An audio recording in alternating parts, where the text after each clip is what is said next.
Donc, bac mathématiques métropole 2026, jour 1, exercice 1, partie B, petit 2, petit a. Donc, dans cet exercice, on nous a présenté deux variables aléatoires, x et y, qui correspondent au montant payé par des familles qui traversent la Méditerranée dans un bateau et qui doivent payer pour des suppléments lors de sa traversée pour X et ou des extras lors de la traversée pour Y. Voilà. Donc X et Y, ce sont des variables aléatoires, c'est-à-dire que ce sont des lettres qui peuvent prendre plusieurs valeurs, mais c'est donc des variables. C'est pour ça que ça s'appelle des variables. Ils peuvent prendre plusieurs valeurs, mais on ne sait pas quelles valeurs ils peuvent prendre. Enfin, on connaît les valeurs généralement qu'elles peuvent prendre, mais on ne sait pas, quand on prend une famille au hasard, on ne sait pas quelle valeur spécifiquement ça va être pris. On peut juste déterminer la probabilité que ce soit pris. C'est pour ça que ça s'appelle une variable aléatoire. Et donc, x et y sont deux variables aléatoires qui donnent le montant payé par ces familles pour deux choses particulières lors de la traversée, les suppléments pour x, les extras pour y. Et dans la question 2, on définit une autre variable aléatoire qu'on appelle z, qui est une variable aléatoire qui donne le prix payé pour les deux, c'est-à-dire les suppléments et les extras, mais après une réduction de 40%. Voilà. Et il nous demande de justifier que z est bien égal à 0,6 facteur de x plus y. Voilà. Donc, comment est-ce qu'on va pouvoir prouver que z est bien égal à 0,6 facteur de x plus y? Eh bien, en fait, ce que l'on va pouvoir dire, c'est que, on pourrait dire après une réduction, de combien? 40%, 40%, virgule. Donc, le montant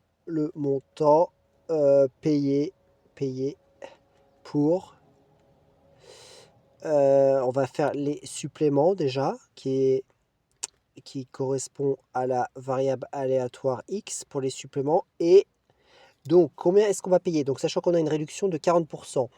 Je rappelle que quand une valeur subit une réduction d'un certain pourcentage P, on la multiplie par 1 moins P sur 100.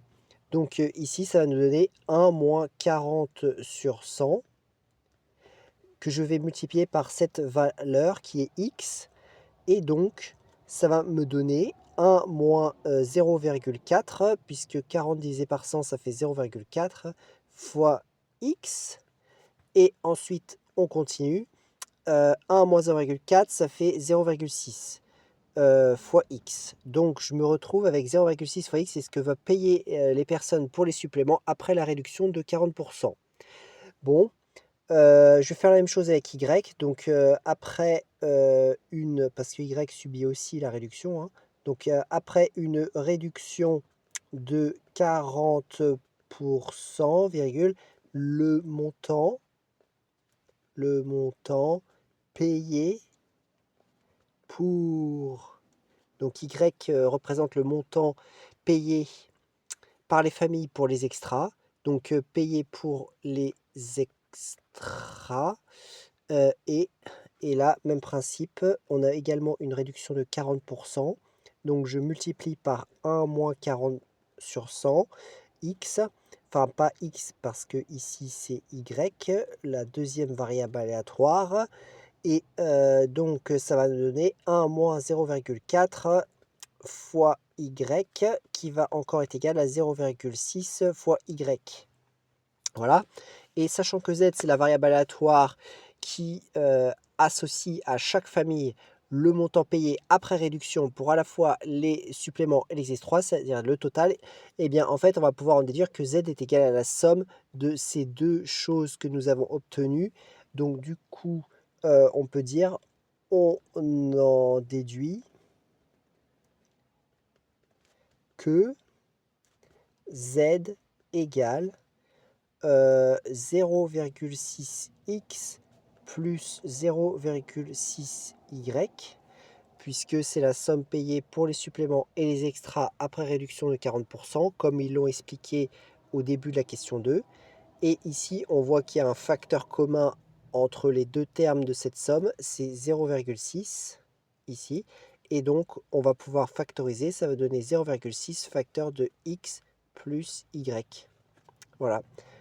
Donc, on en déduit que z est bien égal à 0,6 facteur de x plus y.